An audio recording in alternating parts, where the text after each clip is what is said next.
কিছুদিন আগে আমার মাস্তুতো ভাইয়ের ছেলের অন্নপ্রাশন ছিল। বিশেষ কিছু অসুবিধার জন্য আমরা সেই অনুষ্ঠানে উপস্থিত হতে পারিনি। তাই হাফ ডে অফিস করে আমরা দুজনে বেরিয়ে পড়েছিলাম মাসির বাড়ি দেখা করতে যাওয়ার জন্য।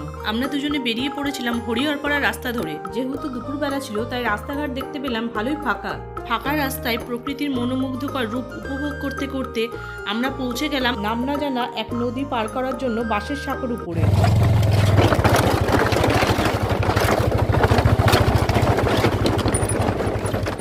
ফার্স্ট টাইম আমরা নদী পারাপার করার জন্য এইরকম বাঁশের সাঁকোর উপরে উঠেছিলাম।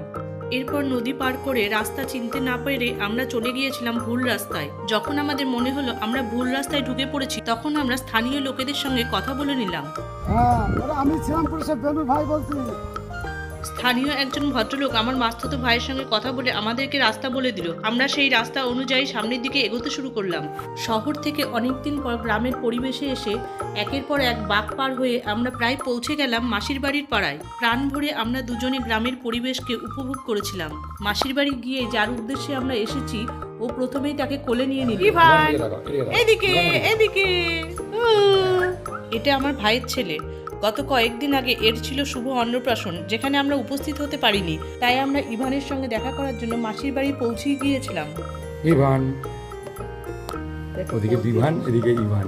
ইভানের অন্নপ্রাশনের সমস্ত জিনিসই এখনো মাসির বাড়িতে সাজানোই আছে। এরপরে ইভানের সঙ্গে তুলে নিলাম কিছু ছবি। যেহেতু অনেকদিন পর আমরা মাসির বাড়ি এসেছি তাই দুপুরবেলায় মাসি না খাইয়ে ছাড়লো না। কিছুক্ষণ সময়ের মধ্যে মাসি ভালোবেসে আমাদের জন্য অনেক কিছু রান্না করে ফেলেছিল। তাই তাড়াতাড়ি দুপুরের খাওয়া দাওয়া কমপ্লিট করে বাড়ির সকলকে টাটা করে আমরা বেরিয়ে পড়লাম বাড়ি ফেরার জন্য। অনেকদিন পর মাসির বাড়ি এসে সকলের সাথে দেখা হয়ে সময়টা বেশ ভালোই কাটলো।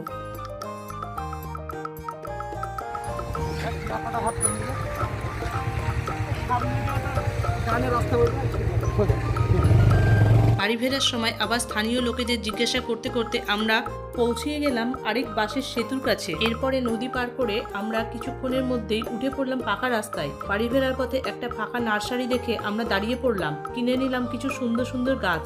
নার্সারি থেকে পছন্দসই গাছ কিনে আমরা রওনা হলাম বাড়ির পথে। কিছুক্ষণের মধ্যে চলে আসলাম বাড়ি।